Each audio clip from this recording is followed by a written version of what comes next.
女人为了3斤面粉，竟把你扑倒在高粱地里，你本是身价上亿的酒店老祖，弥留之际却猛然重生回到60年代。一睁眼，你正和嫂子在高粱地里偷情。凭着前世的记忆，你知道此刻就在家里。你媳妇正因为给女儿熬了一碗小米粥，被恶毒的后妈用棍子活活打死。等你鬼混完回去，就只能看到2具冰冷的尸体。前世的你为此郁郁而终，如今重生了，你一定要改变这一切。宝山，你还愣着干什么？快点呀！嫂子不能白拿你这3斤白面。赵莲已经解开了大花袄扑了上来，你一把将她推开，拔腿就往家里跑。而此时在张家庄一间灰瓦泥墙的房子里，身形敦实的后妈孙娟单手叉腰，另一只手拿着木棍指着儿媳。好啊，家里就这么点粮食，你居然敢偷偷煮给这个贱货吃。李香秀刚生了孩子，又加上一直都没有正常吃饭，身体弱得不得了，但她依旧紧紧抱着怀里的孩子，跪在地上哭着哀求后妈：“孩子饿得快不行了，求求你就给他吃一点吧。”孙娟横眉竖眼，绷紧嘴唇，举起手中木棍，啪啪2棍子打了下去。我让你顶嘴！李香秀下意识地抬手护住孩子，胳膊上顿时浮现2条红印。娘，我怎么样都行，孩子真的快饿死了，求你就让孩子吃点吧。李香秀跪在地上苦苦哀求。哎呦，你这说的好像我虐待你一样，看我不打烂你的嘴！后妈孙娟抬起棍子又是一通暴打，李香秀只能抱着孩子蜷缩在地上。她不是不想反抗，实在是饿得没力气站起来了。孙娟打累了，一屁股坐在旁边的凳子上，恶狠狠地说：“家里已经没粮了，要么你自己把这赔钱货扔了，要么我动手把他扔到粪坑里溺死。”李香秀抬起虚弱的眼眸，把孩子抱得更紧：“不要弄死我孩子！”孙娟没有丝毫怜悯，直接噌的一声站起来，瞪着眼珠子撸起衣袖：“好啊，看来我刚才那顿打是白打了，你到现在还敢顶嘴，我非得打死你不可！”说着，他又抡起手中的木棍。李香秀的意识已经有些模糊了，她不明白自己的命为什么这么苦。给我住手！一声呼吼突然从门口传来，张宝山气喘吁吁地冲进门，望着躺在地上遍体鳞伤的媳妇，他的瞳孔瞬间放大。宝山，你怎么回来了？孙娟既惊讶又心虚，下意识地把木棍藏到身后。张宝山一言不发，径直走到他面前。李香秀此时缓缓抬头，却也只是露出一抹痛苦的神色。她知道这个男人不可能替自己出头。然而下一秒，张宝山猛然挥拳，结结实实打在孙娟脸上，直接把她打得原地转了个圈。张宝山怒瞪双眼地骂道：“孙娟，我刁你老母！”这一声大骂把孙娟弄懵了，他可从来没见过张宝山这么硬气。地上的李香秀也满脸不可置信。就在这时，里屋跑出来一个大胖妞，看了看场面，尖着嗓子大叫：“娘！这家伙是孙娟和前夫生的女儿，叫刘小芳。自从张宝山的父亲死了之后，孙娟就把这个孽种给接了过来，平日里有什么好东西全都给了他吃。”张宝山啐了一口唾沫，懒得搭理这娘俩，伸手把媳妇扶了起来，拍了拍李香秀身上的尘土：“你还好吧？孩子有没有受伤？”宝山你……李香秀更加愕然，甚至都不知道自己该说什么。她赶紧把孩子从怀里拿出来看了看，这才松了一口气，抬头笑了笑说：“我没事，孩子也好好的。”看他如此笑容，张宝山更觉得心头一阵愧疚。反了，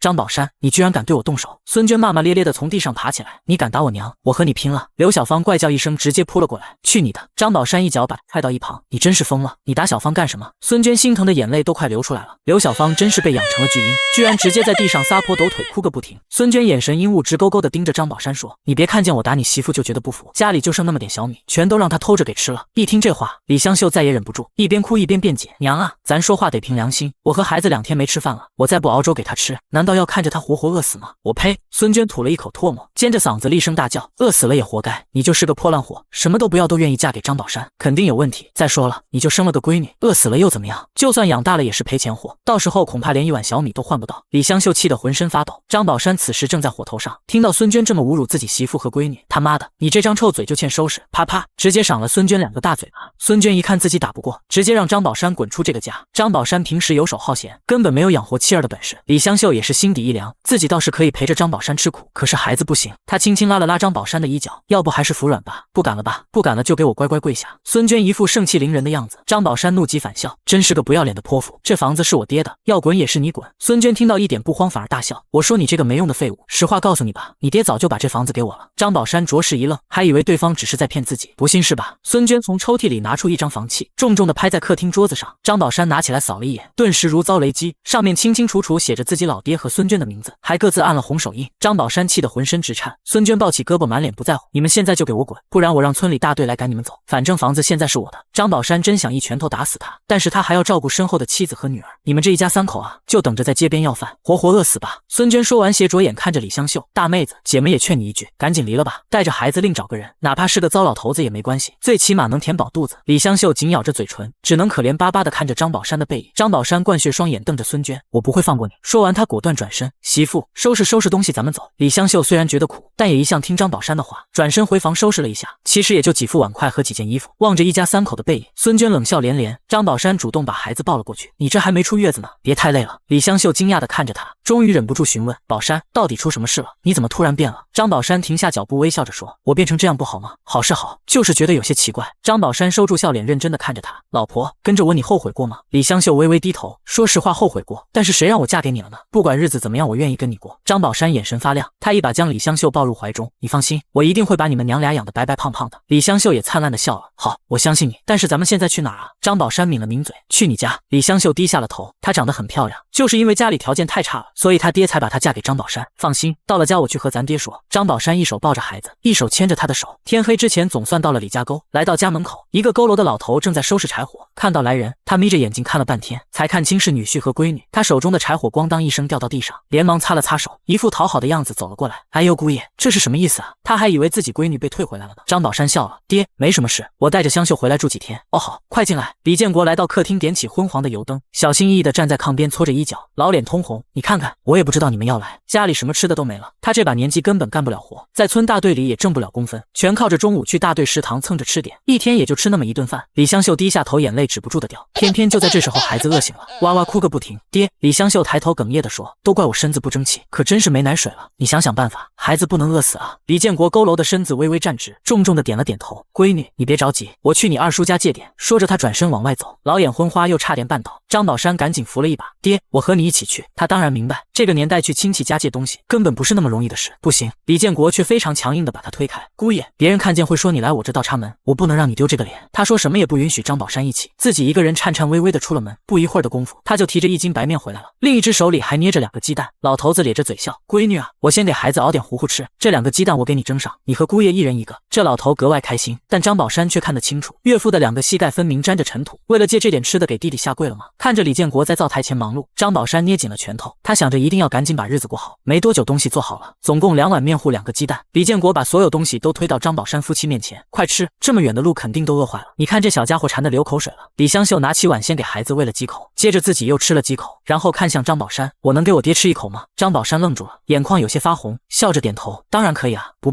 我不饿。李建国慌忙直摇手，李香秀哪里忍心，赶紧把碗推了过去，你这孩子，我说了不要。李建国又急忙推了回来，看着俩人推来推去，张宝山歪着头笑了。好了，他又拿过一个碗，把自己那碗面糊倒出一半，接着又把那2个鸡蛋切成2半，咱们4个人谁也别缺了，就这么定了。李建国和李香秀都有些惊讶地看着他，爹。张宝山摆正脸色说道，以前是我混蛋，但从今天开始这个家我来养，不敢说锦衣玉食，最起码让咱们一家4口吃穿不愁，别人爱说什么让他们说去，我们过好自己的生活。看出了他们父女2人的忧虑，张宝山干脆也直接交了底。他打开自己的包裹，里面是一张牛角硬弓和10来支箭，还有杂七杂八的一些打猎工具。靠着这么大一座山，饿不死人。他一边收拾东西一边笑着说，等着吧，很快我就能让咱们都吃上肉，一会吃完你们先去睡觉，今天晚上我就进山。张宝山当然也累，但是山里的野兽大多是夜行动物，只有趁着这个时候才能打到更多的猎物。李香秀还想劝住，但张宝山已经出了门，他急得直掉泪。爹，万一他出了意外咋办？李建国毕竟活了60、70年，还是有一些看人的眼光。他轻轻摇头望着窗外，咱这女婿真和以前不一样了，他一定能成的。此时行走在夜路上的张宝山目光坚定，在月光的衬托下，眼前这座大山却是黑漆漆的，好似一头卧在那里的巨兽。张宝山背着弓进入黑山，这张弓是他老爹的遗物，山上的动物都极其警惕。他打开布袋，里面有一个乌黑的长毛头，又硬又锋利。张宝山找了一根粗细合适的笔直小树，将小树去枝削皮，再将毛头缠在这根笔直的树上，这就成了一根长矛。当然张宝山可不会拿这玩意儿去和野猪正面对抗，那和找死没有区别。他准备像上一世一样找了一棵树爬上去，静静地等待着猎物从树下经过，瞅准时机直接把长矛投掷下去。这既是他老爹的经验，也是他上一世自己用惯了的手法。循着记忆，他在丛林之中慢慢穿梭。半个小时后，他来到了一处灌木丛，周围有几棵粗壮的大树，正好把中间这一处灌木丛围起来。张宝山记得清楚，这里就是野猪经常走的一条道。山里的动物都是有自己的固定活动路线，哪怕是一只兔子，也有自己逃跑的几条固定兔道。都说猎人的经验很重要，这就是经验之一，否则在这大山里胡乱转悠，累死也未必能碰到一头猎物。深吸一口气，他蹲下抓起一把草放在鼻尖闻了闻，隐约之间间能够闻到一股腥臭味，准确来说是野猪身上的那股猪粪味。他站起来，嘴角带笑，往后退了几步，一阵助跑冲向了旁边一棵大树，动作十分麻利，像个猿猴似的爬到了树杈上。他找了个舒服的姿势，同时视野开阔，将长矛提在手里，矛尖向下，静静的等待着。打猎需要的是耐心。时间一分一秒过去，月亮逐渐移动到天空的正中央，正是午夜时分。张宝山用力甩了甩头，他是又累又饿又困，但也必须得坚持。老婆孩子还在家里等着。就在此时，左前方传来一阵窸窸窣窣的声音，张宝山浑身肌肉顿时绷紧，放缓呼吸，紧紧盯着那边。月光下，灌木丛轻轻晃，有什么东西从那边朝着他所在的树下走来。吭吭吭吭，一头200多斤的母野猪从灌木丛里探出头，张宝山的心提到了嗓子眼儿。可这头母野猪却不再往前，一人一猪就这样互相僵持着，周围突然也一片寂静。足足过了好一会儿，几只昆虫终于开始继续鸣叫，而这头母野猪也终于放下警惕，一边嗅闻着地面找吃的，一边往前走。10步5步3步，张宝山默默估算着距离，手心都有些出汗。终于这头野猪停在他这棵树下，不停地嗅闻着树根。张宝山慢慢移动矛头，瞄准野猪的前腿根与脊背交界处，只听见扑哧一声，整个矛头全部扎进野猪体内。野猪怪叫一声，凭借着本能蹬直4条腿就要逃走，可刚一发力，整头猪扑通一声翻倒在地。张宝山连忙下树绕开猪头，瞅准机会一把握住长矛，一边用力往里面捅，一边死命压着整头野猪。无数的血沫从伤口处渗出，野猪张嘴想要叫都叫不出来，因为肺已经被扎透了。再加上张宝山不断用力，矛头终于刺破了野猪的心脏。短短1-2分钟的功夫，200多斤的野猪便4条腿挺直。张宝山擦了擦冷汗，不敢过多停留，把弓箭和其他东西藏到了树上，抓住野猪的2条后腿背在身上，一路小跑下山。等到张宝山气喘吁吁地回到岳父家，浑身已经被猪血湿透。他轻轻敲了敲门，媳妇，我回来了。此时是后半夜，但他也不敢大声说话，万一被邻居看到他背着野猪，到时候又是一堆麻烦。李香秀听见声音，赶紧推了推父亲，爹，你听，是不是宝山回来了？李建国直起腰仔细听了听，还真是。你别动，我去开门。他点起微弱的油灯，慢慢走到院里，隔着门小声问，宝山是你吧？是我，快开门。拉开木门门栓，张宝山直接冲了进来，关好门之后，一言不发的就进了里屋。李建国跟在后面，举着油灯，眯着眼睛仔细看了看，顿时吓了一大跳。哎呦我的妈呀，你这是咋了？此时张宝山浑身杀气未消，全身是血，活像一个凶神。爹，你小点声。张宝山极力压着声音。李香秀听见动静，把孩子放到一旁，也赶忙从炕上下来，掀开门帘一看，顿时也惊了一大跳。你怎么？李香秀看了看地上的野猪，却并没有非常兴奋，反而十分担心的直接扑了过去，也不顾那些血污，抓着张宝山的胳膊上下翻看，你是不是伤着哪儿了？怎么这么多血啊？看着他要哭的样子，张宝山笑了，心头更是一阵温暖。要换成别的婆娘，肯定早就先去看猪肉了，毕竟在这灾荒年代，猪肉异常珍贵。好了，放心吧，我没事儿，这些血都是野猪的。张宝山咧开满口白牙笑着，李建国父女2人都松了口气，然后目光才看向地上的野猪。李建国难以掩饰满脸兴奋，这么大的家伙你都能打回来，我看俺们村以前那个守山的也没这本事。张宝山笑着说，这不算什么，这头野猪足够咱们吃好几天了，也能让你好好补充一下营养。他温柔地看着李香秀，此时李香秀也是高兴的浑身发颤，毕竟她已经很多年没好好吃过肉了，嫁给张宝山之后就更别提了，连点油水都没尝到过。哎呀，我老汉真有福啊，能有你这么个好女婿。李建国笑得合不拢嘴，爹媳妇，咱都小点声，这事可不能让村里其他人知道，趁着天还没亮，立马把这猪给收拾出来。对对对，我把它弄成熏肉，足够咱们吃好几个月了。李建国撸起袖子，别看这老头年纪大了，平日里没法去村里大队干活，但杀猪宰羊的事儿他是相当熟练。女婿，你肯定累了，先上炕歇一会儿，我来捣鼓就行。李香秀已经端出一盆热水，张宝山先洗了一个热水澡，然后出来说，咱们一起干。3个人相视一笑，毕竟眼前的可是肉，谁还顾得上睡觉啊？待到天色拂晓，这头200多斤的猪已经被分割完成，看着鲜红的猪肉，一家人别提多高兴。爹，你把这些肉全部熏起来吧，别忘了先给我媳妇做一碗肉，她现在需要营养才能下奶。李建国哈哈大笑，好好好，我也给你做一大碗。张宝山把那些猪骨头和猪皮用包袱裹了起来，我跑一趟镇上，用这些东西换点别的。李建国和李香秀顿时懵了，好歹你先吃了饭再走。是啊，李香秀擦着手过来，你都累了1天1夜了，他满眼心疼。张宝山擦了擦汗，心头的暖意越发浓郁。吃过了饭，张宝山便带着包袱要出发，李建国送他到门口。就在这时，隔壁2口子扛着锄头正好出门，李建国的脸色顿时有些难看。男的李卫兵笑呵呵的开口，老李头，这就是你那个倒插门的女婿吧？今早我上山听你弟弟说了。李建国低着头说，我女婿不是倒插门，他就是过来住几天。得了吧，谁不知道你这女婿成天游手好闲，在自己村里混不下去，就过来吃你老头子了。李卫兵一脸的嘲笑之色。李建国搓了搓手，不知如何开口。张宝山懒得搭理这2口子，背着包裹便往镇上去了。到了镇上，张宝山拿着东西进了一家供销社，他先看了看左右都没有人。老板，这些东西你要不要？说着他就打开了包袱。老板看到眼睛顿时亮了起来，立马走出柜台去后面说。张宝山微微一笑，淡定的跟在老板后面。为什么要来找这个供销社老板？因为他记得这个老板需要猪骨磨成粉做药引子，上一世他到处出高价收购猪骨。小伙子，你想换什么东西？老板的目光一直盯着那些白花花的猪骨头。张宝山伸出3根手指，淡淡的说，2瓶老白干，1瓶煤油。什么？老板尖叫一声，然后又赶紧压低声音，我说小伙子，这3瓶东西值多少钱你知道吗？不要算了。张宝山也不废话，话，包起东西就要走。别，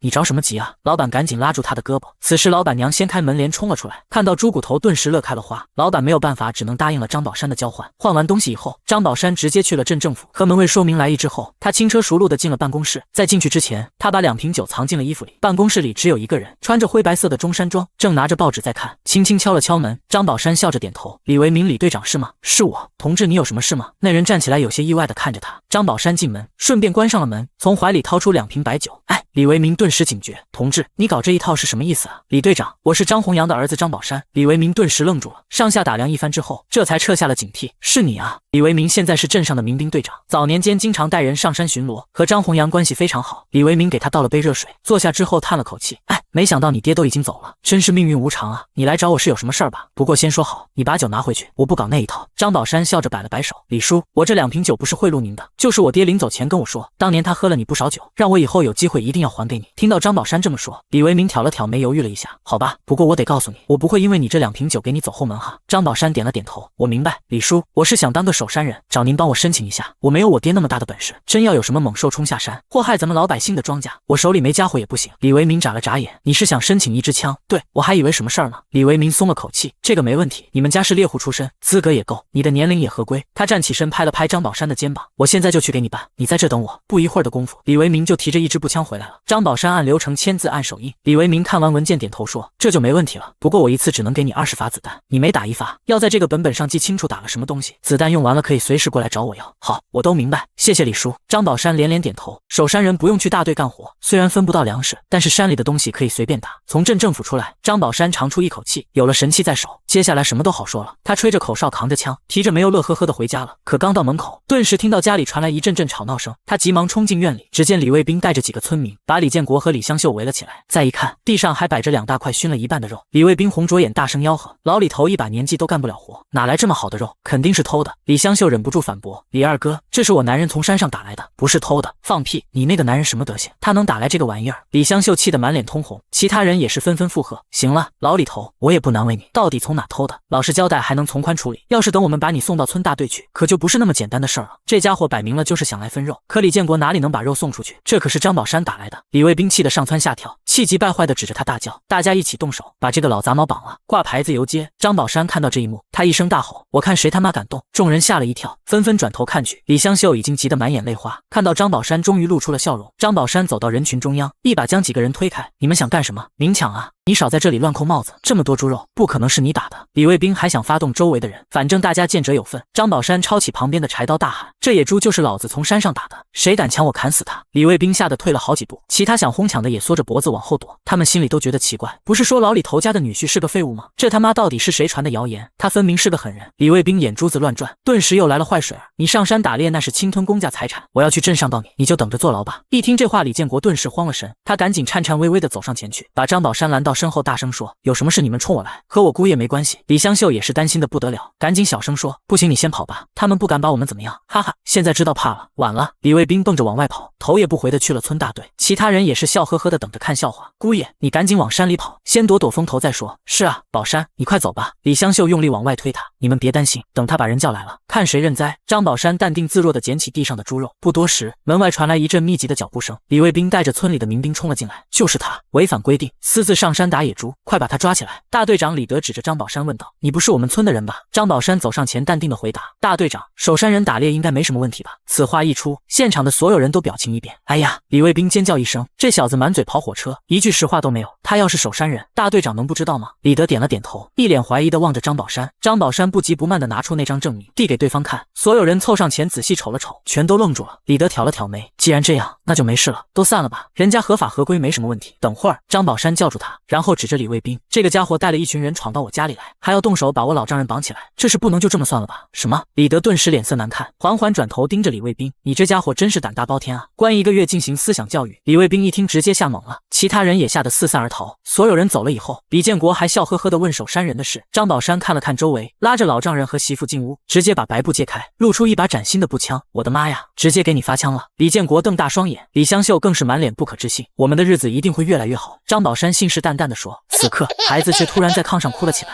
李香秀赶忙过去抱起来，突然又开始掉泪。怎么了，媳妇？李香秀委屈巴巴地哭着说：“对不起，你都给我吃肉了，可我还是没有下奶喂孩子。”李建国搓了搓手，小心翼翼地说：“姑爷，你也别怪香秀，她的身子太虚了，就算补回点营养，一时半会儿也下不来奶。”张宝山眉头紧锁，明天我就去找医生开个方子，估计很快就能下奶了。父女二人这下彻底慌了，互相看了一眼都不敢再说话。张宝山看到他们的表情，赶紧解释：“你们别多想，我记得下奶的方子好像有一个是用鲫鱼熬汤，对不对？”李建国点了点头，对，但是现在河都干了，哪里还有鱼？张宝山眼神微亮，我倒是知道有个地方有鱼。他拿起枪揣好子弹，我这就进山，你们等我。说完，他轻轻抚摸着媳妇的肩膀，你也放宽心，不要那么大的压力，我不会怪你的。李香秀这才点了点头，抱着孩子进了里屋。爹，张宝山脸色严肃地对李建国说：“我上山之后，你千万锁好门，谁叫门也不要开。”没过多久，张宝山已经进了大山。大山的最深处有个阴影湾，水特别深，他也只在小时候和老爹进去过一次。越往深处走，周围林子越密，很快就已经走不动了。张宝山掏出柴刀，一边开路一边往前。远处夕阳落下，猫头鹰那诡异的笑声此起彼伏，配合着眼前阴森的原始丛林，仿佛有一阵阵寒意从背后升起。咽了口唾沫，张宝山打起12分警惕，为了媳妇和孩子，就算是龙潭虎穴也得闯一遭。很快跃上树梢，张宝山突然缓缓猫下腰，把自己潜藏在树丛里。前面就是那处水湾，正倒映着天上的月亮，借着月光可以看到水边有几个影子，正匍匐在地上咕噜咕噜的舔水喝。动静这么大，不是老虎就是狼，要么就是狗熊。张宝山在泥土里掏了几条蚯蚓，从兜里摸出鱼线和鱼钩，把蚯蚓穿在上面，远远地扔进了水湾里。鱼钩入水的声音虽然很小，但瞬间引起了那边几个黑影的警觉。只见那些影子纷纷抬起头，朝着这边的方向看过来。张宝山的心脏瞬间收紧，赶紧把枪挪到身前，枪口对着黑影。也就在这时，周围突然彻底安静下来。张宝山倒吸了一口凉气，后背莫名其妙的发毛。坏了，果然下一秒，水边那些黑影朝着远处纷纷逃窜。张宝山猛然回身，只见一头将近2米的大黑熊就在他身后，一人一熊相距不过5米。张宝山没有任何犹豫，当即扣动扳机，他甚至都没来得及瞄准，反正就只有一个目的，打中最好，打不中，巨大的枪声也能把这玩意儿吓跑。吼的一声，黑熊转身跑出数米远，却又停下脚步，阴森森地望着他。张宝山赶紧拉动枪栓，重新把一发子弹推进枪膛，举起来瞄准熊的脑袋。黑熊感觉到了危险，掉头就跑。张宝山双眼瞪圆，用力扣动扳机，砰！子弹击中了黑熊右腿，但这玩意儿并没停下，依旧往前狂奔。听着声音越来越远，张宝山这才缓缓放下枪。他擦了擦满头冷汗，枪声把这山中的一切动物都吓跑了，当然鱼也不例外。足足等了1个多小时，他才钓到第一条鱼，拿起来一看，顿时笑了。这是一条3两重的鲫鱼，换了条蚯蚓之后，又把鱼钩抛了下去。就这样足足守了一夜。天边泛白之时，他用草绳穿着7、8条鲫鱼下了山，回头望了望整座大山，他把枪和鱼放到一旁，恭恭敬敬地鞠了一躬，嘴里小声嘟囔：“多谢山神爷，这是他父亲教给他的规矩。如果在山里遇到危险，最后又能活着离开大山的话，一定要恭恭敬敬地拜一拜。”提着鱼回家，只见大门是敞开着的，进去一看，李香秀就坐在院子里，两人四目相对。他噌的一声小步跑过来，又抓着他上下打量，确定没有什么伤口，他才松了口气。你这人也真是的，一宿不回来，担心死我了。张宝山的疲惫顿时一扫而空，他笑呵呵地提起手中的鱼，这一下你有的吃了，咱闺女也有的吃了。李香秀看着新鲜的鲫鱼，微张着小嘴，你还真钓到了。他搂着老婆的肩膀往里屋走，柔声细问：你在院子里等了我一宿啊？李香秀抿着嘴轻轻点头，以后不许这样了，给我乖乖睡觉。李香秀扬起头，一脸担忧，放心，山神也可怜咱们一家，不会让我有事儿的。回来了。李建国从门外背着一捆柴进门，看到鲫鱼，这老头也十分高兴，立刻忙活着熬鲫鱼汤。回到这里以后，李香秀的精神状态好了不少，加上又结结实实吃了几顿饱饭，几碗鲫鱼汤下去，中午的时候就下了奶。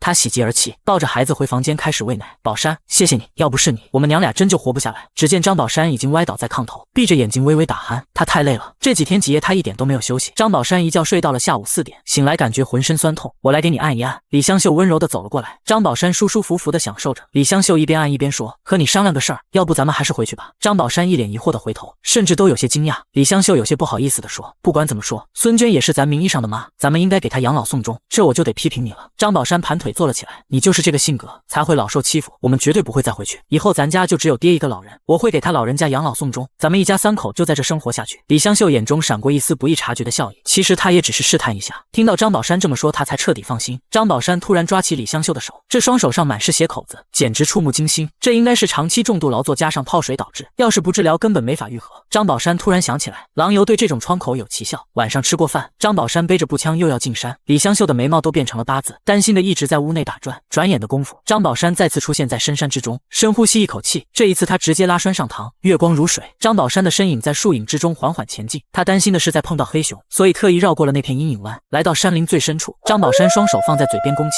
一声狼嚎吐出，嗷呜！他学的狼叫非常像，声音在大山里久久回荡。他急忙竖起耳朵仔细听，左前方突然传来了一声回应，同样是一声嗷呜狼叫。张宝山笑了，端起枪就朝那边走去，但是越来越多的狼叫声从那个方向传来，张宝山的脚步顿时停住了，嘴角一阵抽搐。这叫声保守估计也得有10几头狼，那些狼距离他越来越近，来不及多想，张宝山掉头就跑。可是2条腿哪里比得上4条腿？短短几分钟的功夫，他就被狼群追上了。狼的眼睛在月光的反照下，透出一股绿油油的光泽，一眼望去，居然有20多头。我靠！张宝山骂了一声，看了看左右，连忙就要往树上爬。可这里是真正的深山老林，树都长得奇高无比，而且树干笔直光滑，他蹬了好几脚，愣是爬不上去。此时狼群已经逼近，站在前面的狼王足有半人多高。这畜生歪着头看了看张宝山，发出了一声低吼，身边的那些狼立刻散开，直接把他围在了中间。张宝山背靠大树，连忙举起枪，咽了口唾沫，他的眼睛飞快转动，当即锁定了狼王。砰的一声，子弹射出却打高了，贴着狼王的头皮飞了过去。张宝山简直要骂娘，赶紧拉栓重新上膛。周围的狼低吼一声，朝着他扑了过来。滚！他来不及开枪，干脆把枪当棍子挥了一拳，扫倒了2头狼，发出一声哀嚎。其他狼纷纷后退，弓着身子死死盯着他。此时狼王不断的用前爪挠着脑袋，刚刚那一枪把他的头皮给擦开了一道口子，显然疼得不轻。张宝山看到这一幕不敢再犹豫，直接抬枪再次瞄准。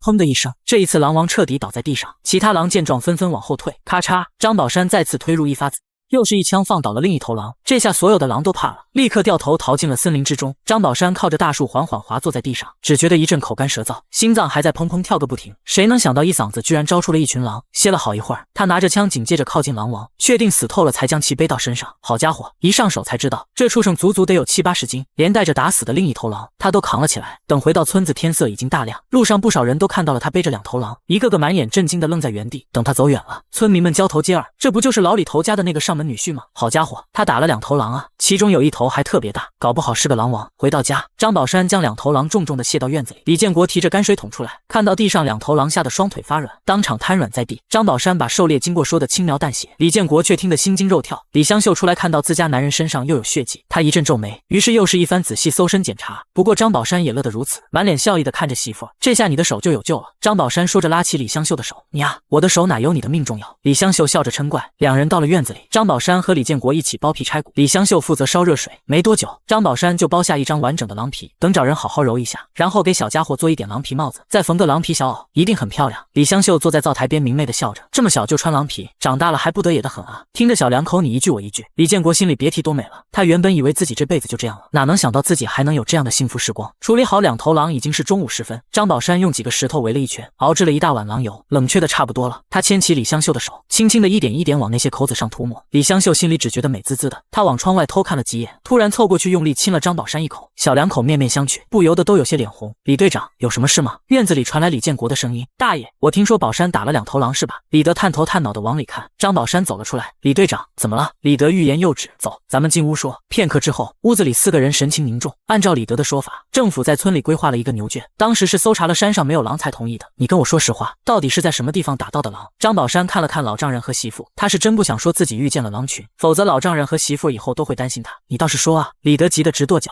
我就想知道在哪儿，然后把那些狼都给打死。现在关系到咱们村里牛圈的安全，那些牛可都是县里下发下来的任务。张宝山挠了挠头说道：李队长，我这么说也描述不准确，不如这样，你回去召集一下人手，我直接带你们进去。李德态度放缓，好，等着。看着他离开，张宝山松了口气。姑爷，咱能做贡献是好事儿，但千万注意别让自己伤着了。放心吧，爹，我心里有数。很快，李德就带着5个人站在门口，张宝山提着枪跟他们一起出发。走到村口，他停下脚步。李队长，这么点人不够，其实我在山上遇到的是一群狼。李德顿时吃了一惊，可他旁边的一个年轻人却冷哼：吹什么牛啊？真要是遇见了一群狼，你咋可能活着回来吗？喜子，别乱说话。李德皱着眉盯着张宝山，你没撒谎吧？要命的事不可能乱说。张宝山也是神色严肃，然而李德却满脸为难之色。民兵队总共就10几个人，其他人全都到县里学习去了。张宝山眨了眨眼，那好说，把这个情况往上报，让他们派人过来围剿就是了。李德咬着牙道：不行，一旦让上面知道这里也有狼群，肯定会把牛圈牵走。李德思虑再三后大喊一声：妈的，管不了那么多了，同志们，上面把牛圈放到咱们这里是信任咱们，咱们这条命就是为了社会主义建设的。现在我决定咱们几个直接上山干掉狼群，你们敢不敢？这5个精壮小伙子互相看了一眼，齐声呼吼：“干！”李德点了点头，看着张宝山说：“你要是害怕，把我们带到地方之后就可以回来。”望着这些人，张宝山笑了，他拿下背上的枪，斩钉截铁地说：“我是守山人，这也是我义不容辞的责任。”好，李德满眼欣赏，一行人随即进了山。张宝山带着他们来到昨晚遇到狼群的地方，此时已经是黄昏时分，看着地上草枝上面的血迹，众人的脸色都凝重起来。检查弹药，李德目光坚定，一阵清脆的上膛声之后，所有人的目光聚集在张宝山身上。这里就他一个猎户，论起搜寻狼群踪迹，只有他最擅长。狼王已经被我打死，剩下的狼群四散之后，肯定会选出一个新的狼王，我们就等天黑之后再引他们出来。李德点了点头，怎么吸引？张宝山皱着眉思考了好一会，我来当诱饵。什么？6个人异口同声。狼群很聪明也很记仇，只要张宝山的气味出现在林子里，新狼王为了树立威望，肯定要带着狼群前来复仇。解释明白这一点后，李德一阵挠头，可万一你为了社会主义建设，我们都是义无反顾。张宝山微笑，李德望着对方的眼睛，后背起了一阵鸡皮疙瘩，他算是真正佩服起了对方的觉悟。天很快就黑了，按照张宝山的计划，其他人全部上了树，端着枪，静静等待着张宝山把狼群引来。月光下，漆黑的丛林之中，一声声狼嚎先后传出。站在丛林里的张宝山后背汗毛直竖，他扯着嗓子吼了一声，狼群顿时朝着他这边靠近。张宝山拎起枪转身狂奔，丛林之中10几头狼呲着牙迅速穿梭。很快，张宝山来到了埋伏之地，他停下脚步，转身举枪。树上李德等人也不含糊，所有人纷纷开枪，枪声噼里啪啦，像过年放鞭炮似的，好几头狼应声倒地。张宝山松了口气，端着枪慢慢往前，可下一秒他就察觉到不对劲。按理说新的狼王已经被打死，剩下的那些狼早就该逃了，可是剩下的狼群却还在周围转悠。冷汗顺着鬓角流下，猎人的本能不断提醒张宝山情况不对劲，他转身就往树上爬，可几乎就在同一时间，李德居然从树上跳了下去。你干什么？赶紧上来！张宝山又气又急，而喜子等人却并不听他的，也都跟着李德从树上跳下去。你又不是不知道，狼这种畜生格外记仇，要打就得全部打死，否则村子早晚要遭殃。李德说着又打了一枪。张宝山紧张地望了望四周，总觉得如芒在背，咽了口唾沫，他赶紧解释，情况不对劲，这些畜生肯定有别的目的。先上树，你可真有意思，一群畜生而已，怎么可能还有目的？喜子摇着头哼笑，你们这些守山人啊，都是这么神神叨叨的。张宝山刚要继续解释，一声虎啸突然从山中传来，紧接着便是几头狼的哀嚎，哼唧哼唧便没了动静。张宝山瞬间反应过来，这些狼是故意把山中的老虎引过来了。听到虎啸声，李德他们6个人全都变了脸色。李哥，这是啥动静啊？喜子说话都带着颤音。李德结结巴巴咽了口唾沫，老虎，他端着枪的手都有些微微发颤。你们还愣着干什么？赶紧上来！张宝山大声嘶吼，奈何这些人已经被吓坏了，两条腿僵硬的挪都挪不动。宽大的虎掌踏出树丛，一头2米多长的大老虎冲了出来，体重起码得有300多斤。眼看着这头老虎越来越近，李德他们几个人吓得双手都在抖，喜子竟然当场吓尿了。老虎抖了抖耳朵，耳朵上白色的斑点逐渐朝前。张宝山太熟悉这个动作了，显然就是要扑过来的预兆。他满头大汗，抬手就是一枪，紧张之下没有打中。老虎张开血盆大口扑上来，钳住李德的肩膀，宛如匕首一般的虎牙非常尖锐，咔嚓一声刺穿肌肉，直接洞穿了他的肩胛骨。李德惨叫一声，整个人瞬间被老虎拖进树林里。喜子双腿一软跌坐在地上，小脸煞白。完了！张宝山瞪着眼睛，也是没想到会有这样的结果。一片死寂之中，他从树上滑溜下来。怎么办？稍微年长一点的李顺看着他，其他人的目光也聚焦在他身上。没了李德，他们也就没了主心骨。张宝山想了想，你们收拾收拾，赶紧下山，通知村里的人做好防范。那你呢？我得去救他，活要见人，死要见尸。说完，他就提着枪一头扎进林子里。月光下，血是黑色的。张宝山一路循着血迹，玩了命的狂追，一边追他还一边开枪，同时不停的大吼大叫。这么做就是为了惊动老虎，动物都会在自己安全的地方才进食，如果他不制造动静，老虎肯定会停下来，然后一口咬断李德的脖子。张宝山这样一路追，老虎果然也没敢停，拖着李德往深山里逃去。2条腿终究跑不过4条腿，没多久他就和老虎拉开了相当大的一段距离。现在搞不好李德已经死了，还要不要继续追？张宝山犹豫了，自己家里还有老婆孩子，他用力搓了搓头发，最终还是过不了良心这一关，一边循着血迹追上去。与此同时，老虎已经拖着李德回了一处山洞，粗糙的鼻子在他身上来回嗅闻着味道。李德已经认命了，空洞的眼神没有丝毫光泽。老虎张开嘴直接朝着他的脖子咬下去，砰一声，一发子弹带着火光飞来，打在洞穴上溅起耀眼火花。借着这一丝火光，洞口的张宝山看清了老虎所在，当即打出第2发子弹。这一次他没有任何恐惧，有的只有救人的念头，手终于不抖了。第2发子弹不偏不倚地打入老虎的脑袋，巨大身躯趴倒在地。李德的眼睛动了动，慢慢抬头看向洞口，只见张宝山拿出火柴划了一根，二人四目相对，全都松了口气。张宝山用布条给对方做了个简单的包扎，两人坐在洞口望着月光下的深山老林。李德笑了，此刻他什么都不想说，只有劫后余生的极大喜悦，还有对张宝山无以言表的感激。他伸出右手，脸色严肃地说：兄弟，这个是过命的交情，我永远不会忘，以后我就当你是我的亲兄弟。看了看他的手，张张宝山笑着一把握住，好兄弟。二人一瘸一拐地往山外走，老远就看到山下一排排火把，喜子和其他人站在最前面。看到二人出来，所有人都呆住了。你真把李二哥救出来了？喜子惊叫。老虎呢？被我打死了。张宝山摆了摆手，先给李队长治疗。众人这才反应过来，赶紧把李德抬上担架。张宝山实在是太累了，转身直接回了家。岳父和媳妇都没有睡，毕竟他们也听说了山上有老虎，尤其是听说张宝山追着老虎去了，根本就睡不着觉。你可算回来了，没事吧？李香秀眼中带泪，没事，我先冲一冲，具体的我明天再和你们说。张宝山一觉睡到第二天中午，被外面嘈杂声吵醒，爬起来一看，院子里叽叽喳喳全是人。你们这是？打虎英雄醒了！大家鼓掌。看着这些热情无比的村民，张宝山愣住了，直到他看到了人群中的李德。这家伙身上长满绷带，左胳膊打了石膏，但好在没什么大的毛病。一个戴着八角帽的中年男人鼓着掌走了出来。宝山啊，我代表全体村民谢谢你，作为守山人你非常合格，一个晚上就除掉了狼群和老虎。今天在食堂办一场庆功宴，你是主角。说话的是村支书李汉生，人群一阵欢呼，簇拥着他去往食堂。说是庆功宴，其实没几个肉菜，不过对于此时的村民们来说，能吃上菜窝头已经很满足了。张宝山表面上吃的还行，心里暗自吐槽，还不如他自己在家里吃肉呢。不过借着这个机会，他也算在村里立住了脚跟。庆功宴结束，张宝山打算回家再好好睡一觉。李德突然拍了拍他，兄弟，去我家一趟，有什么事吗？张宝山打量着他，到了你就知道了。李德笑嘻嘻的卖关子，而后就不由分说的拉着张宝山回家。刚一进门，顿时就闻到了一股肉香，只见大铁锅里满满当当炖满了肉。张宝山瞪大眼睛，你把那些狼都私吞了？你看你说的什么话？我就说你的觉悟不行。李德翻了个白眼，大部分我都上交了，这里面也就是几条狼腿而已。张宝山也不见外，一屁股斜坐在炕上，你叫我来就是想请我吃狼肉？不全是，你是我的救命恩人，我今天是想好好谢谢你。李德说完，朝着里屋喊了一声，媳妇，把东西拿出来吧。只见一个30多岁的女人走出来，她身上穿着碎花袄，脸也保养得很好，很显然李德平日里没有亏待过她。这是你嫂子梁桂花。李德在中间介绍，然而梁桂花却翻了个白眼，尖声尖气地说道，我不懂那么多，你把家里的白面都送出去了，咱们家可就没粮了。李德的脸色顿时有些尴尬，看着张宝山笑了笑，赶紧过去把媳妇拉到一旁，你怎么回事？咱家不是还有棒子面吗？是他救了我一命，我要是死了，你一口也吃不上。梁桂花气得直跺脚，转身就跑出了门。李德咬着后槽牙，兄弟你别笑话我啊，我这就只有2斤白面1瓶酒，你别嫌弃，都拿上吧。一顿拉扯下来也拗不过李德，张宝山又不想占兄弟的便宜，最后回家倒了半罐子猪油。李哥，这是我的回礼，是兄弟你就别拒绝，我也不想看着你和嫂子打仗啊。李德眼中闪过浓浓的感动，他虽然是村里的民兵队队长，平时家里不缺粮，但是动物油可是稀罕物，一年都吃不上几回。张宝山回到家又睡了一觉，李香秀就坐在旁边帮他缝补衣服。张宝山在林子里跳来窜去，身上的衣服早就已经全是口子。再次睁开眼，天已经黑了。李建国父女俩儿在灶台边做饭，张宝山瞅了一眼女儿，粉嫩的小家伙睡得正香，浓烈的父爱在他心头蔓延，轻轻把闺女抱了起来。可下一秒，小家伙直接哇哇大哭，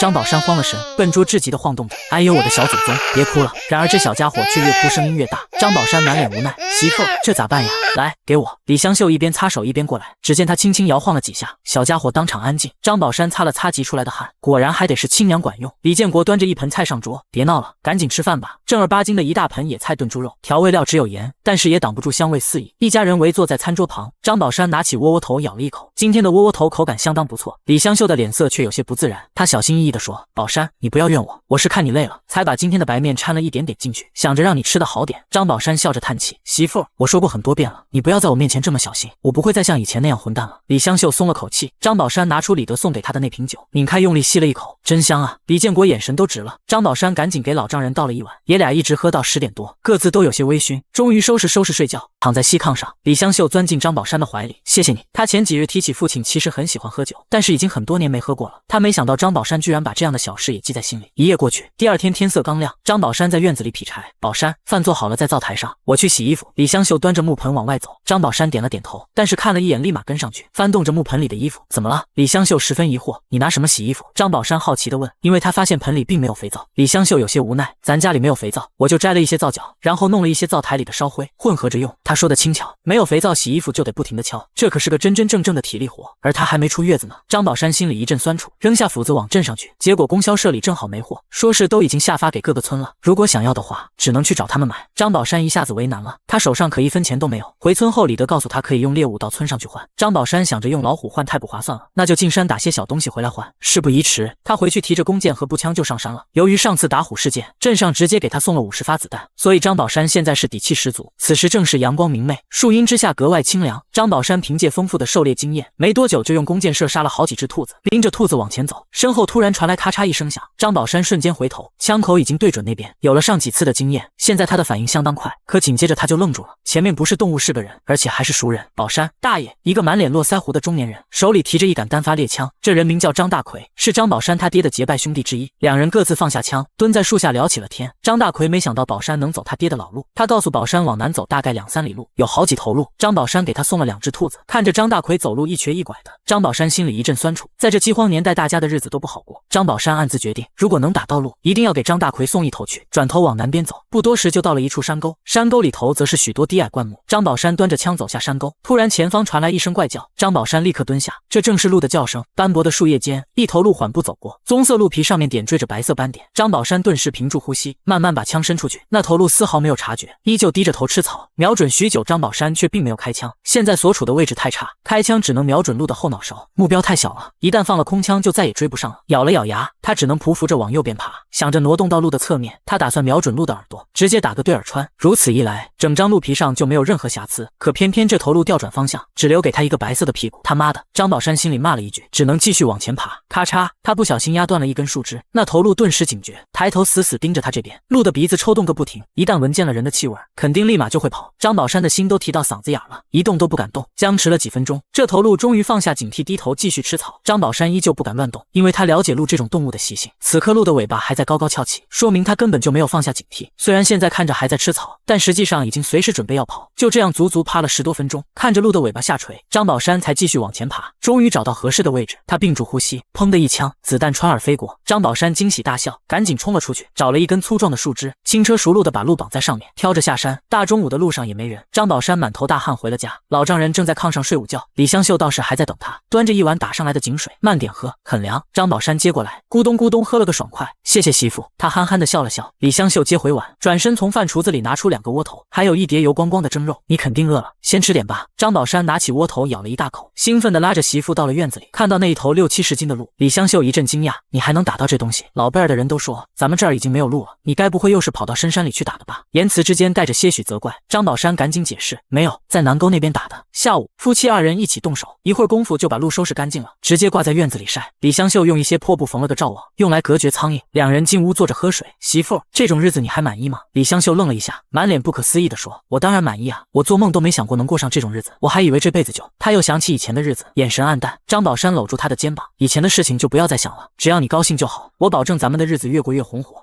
李香秀点头，突然又想起了什么事情。对了，中午李队长到咱家里来了，说是不管你打到了什么，直接去找他，不要去找村支书换东西。张宝山想了想，好，那我现在就去。你要换什么东西吗？李香秀好奇地追问一句。张宝山微笑道，我想换2块肥皂。说完他转身出门，看着丈夫的身影，李香秀的小手紧紧揉在一起，眼里噙着泪花。她是真没想到，现在不但能够吃饱饭，丈夫还对自己无微不至的关心。擦了擦泪，她转身进里屋，把收集起来那些破布全部拢到一起，一针一线的鞋底，打算给张宝山做一双新鞋。毕竟自家丈夫要天天上山打猎，鞋磨得很快。与此同时，张宝山已经到了李德家里，坐。李德指了指旁边，是有什么事儿？张宝山也毫不见外。李德上下看了他一眼，你打到什么东西了？鹿？什么？李德惊叫一声，他显然也没想到张宝山能够打到鹿，毕竟鹿在这几个村早就绝种了。行啊，你小子的运气可真够好的。张宝山微微皱眉，到底啥事儿？收起震惊的眼神，李德神秘兮兮地说，你不是想换东西吗？我有个别的门路，换得更多，而且啊，还能直接换成粮票布票。一听这话，张宝山顿时眉头紧锁。我说李哥，你这是正当门路吗？哎，李德摆了摆手，脸色严肃，瞧你这话说的，没什么正当不正当，反正咱们不犯法，你就说你愿不愿意吧。那当然愿意了。张宝山点头。李德嘿嘿一笑，那你先回家去吧，天黑之后我去找你，把你打的鹿准备好。对了，鹿角和鹿鞭给我留着，我拿好东西和你换。张宝山阴阳怪气的笑了笑，哎呦李哥，要这玩意干嘛用啊？你说呢？李德翻着白眼笑了，不好意思，我打的是一头纯洁的母鹿，没有那些玩意儿。操，那算了，等着我去找你吧。李德摆了摆手。天黑之后，2个人一起出发。李德平日里挺正派，这次却显得鬼鬼祟祟。张宝山扛着麻袋跟在他身后，心里猜的8、9不离10。所谓别的门路，应该就是有人收这种山货，这种事可大可小。如果是在大城市，那就叫挖社会主义墙角，被抓住了搞不好会被枪毙。不过在这山村野乡，大家其实都是为了吃上口饱饭，这种事所有人都心照不宣，只要不捅出去，没有人会管。晚上，张宝山背着麻袋跟着李德去换东西。没走多久，前方出现一座石拱桥，下面的桥洞里点着一盏气灯，这种气灯非常明亮，烧油的速度也相当快，一般人根本就点不起。张宝山心里也在默默盘算，能点得起这种灯，看来这个收山货货的挺有本事，一会讲价的时候得多要点。李德呲着牙笑，二舅，我来了。收山货的是一个瘦瘦高高的男人，脸皮儿也是白白净净的，看起来也就30-40岁。小子，你可告诉我这里有好东西我才来的，要是敢蒙我，一会儿可别怪我揍你。李德拍了拍张宝山的肩膀，颇为骄傲的仰起头说道，我没什么好东西，可是我这兄弟有。宝山，赶紧给二舅开开眼。张宝山打开包袱，一堆虎骨虎牙，一张完整的虎皮，还有收拾出来的那头鹿。二舅眼神都看直了，快步走了过来，他拿起虎骨放在鼻尖闻了闻，甚至又用舌头舔了一下，颇为震惊地问道，你小子是干什么的？张宝山面色平淡，守山的，家里以前靠打猎为生。二舅有些不太相信，你放什么屁呢？就算你家里以前是打猎的，这老虎的骨头是新的，看你这瘦胳膊瘦腿，你能打到老虎吗？我可跟你们说，来路不正的东西我不要。没等张宝山回答，李德倒是先变了脸色，我说二舅，你别瞧不起人啊，我兄弟厉害得很，就是他把我从老虎嘴里救下来的，你要是不信可以去查，镇上都有表扬的文件，他是打虎英雄。二舅瞪圆眼睛，重新打量起张宝山，他的确听说过打虎英雄这事儿，可实在没办法和张宝山联系起来。在他的印象里，打虎英雄怎么着也得5大3粗。他眼珠子一转，突然脸色更加难看，该不会是你们两个从打虎英雄家里偷来的吧？李德皱起眉，用力挠了挠头，二舅，你不要就不要，别这么侮辱人，我这兄弟可是我的救命恩人，再这么胡说八道，我真翻脸了。看着对方依旧心有怀疑，张宝山微微一笑，既然咱二舅不相信，那不如这样，去我家里看一看，一切就都清楚了。行啊，二舅周强欣然答应。三人一路去了张宝山的家里，一进门，周强就发现挂在墙根的2张狼皮，其中1张还是狼王的皮，他满眼震惊，举着灯就过去仔细打量，用手摸了摸，竟然不自觉地笑了，这是好东西啊，你怎么不一起拿给我？切，你刚刚不还怀疑人家吗？李德翻了个白眼，说着他赶紧冲过去，把你这破灯关了，也不怕让人看见，换了一盏煤油灯。周强在院子里转了一圈，看着那么多的痕迹，终于不再怀疑，尤其是看到张宝山家里居然还有那么多肉，甚至都不自觉地咽了口唾沫。赶紧的，你到底做不做这单买卖？李德在旁边不断地催促。没问题，兄弟你也别怪我，我这也算是混江湖的，难免是得谨慎些。张宝山并未生气，我理解，只不过你绕了这么大一圈，价格上面是不是得让一些啊？周强眼神闪烁，心思快速活动，这小子有这么好的手艺，以后打东西肯定不少，正好有几个大主顾需要这些玩意。他摸了摸鼻子，笑容满面地说，这个当然了，这张虎皮和那些虎骨虎牙，我给你50斤的白面粮票，怎么样？100。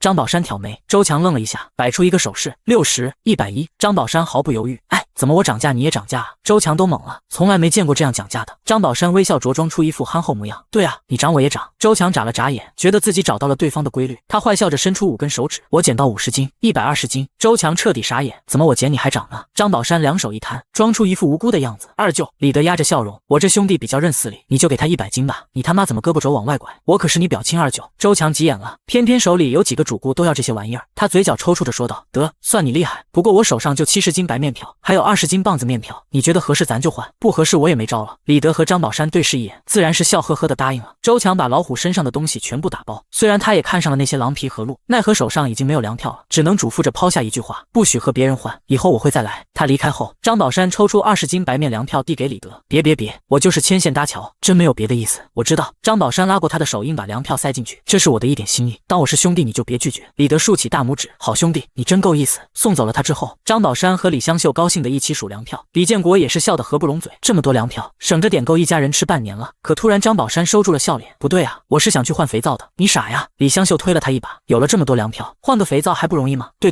看我这脑子。张宝山连拍脑门，看了看满桌子的粮票，他全部收起来递给李香秀，给我。李香秀受宠若惊，甚至都不敢去接。当然了，你是我媳妇儿，以后家里的东西当然都要归你管，将来以后咱们挣大钱了，你更得好好管钱。李香秀看了看父亲，李建国也是难以置信，想什么呢？赶紧拿着。张宝山直接塞到媳妇的手里，李香秀点头答应着，他仔细的塞到柜子最深处，生怕有人来偷。好了，咱们就赶紧休息吧，明天我再去一趟山里打些小猎物，然后去找村支书换肥皂。一家人各自睡下。第二天一大早，张宝山拎着枪就进山了。可他走了没多久，喜子急匆匆的跑了过来，嫂子，宝山哥呢？李香秀正在做饭，起身擦了擦手说道，他已经上山去了。糟了！喜子一拍大腿，急得不得了，出啥事了？李香秀也有点慌，昨天晚上有一头熊冲进了牛圈里，霍霍了3头牛，还把看牛圈的3大爷弄了个半死。有人看见那头熊天亮的时候进山了。李香秀脸色煞白，当场愣住了，赶紧扯下围裙就要往山里跑。嫂子，你就别去了，我们民兵队的几个人已经上山了，我去找宝山哥。说完，喜子就赶紧往山里跑。与此同时，整个村子里的人都警戒了起来，关闭门窗不敢出来，谁都不知道那头熊会不会去而复返。民兵队的人都在村边警戒，拿着枪不停巡逻。而在山里，喜子和李顺正扯着嗓子不停地喊宝山哥，回音阵阵却没有半点回音，这可咋办啊？喜子急得直挠头，宝山哥那么厉害，想必看到熊应该也能跑得了吧？李顺虽然这么说，把他也急得满头是是喊。山里面，张宝山正埋伏在草里，紧盯着那2条兔道，他完全没有听见山下的呼喊声。可就在这时，几只兔子突然从那边窜了出来，张宝山立刻举起枪，但下一秒他就察觉到不对劲，这些兔子惊慌失措，跑得毫无章法，明显是被什么东西惊着了。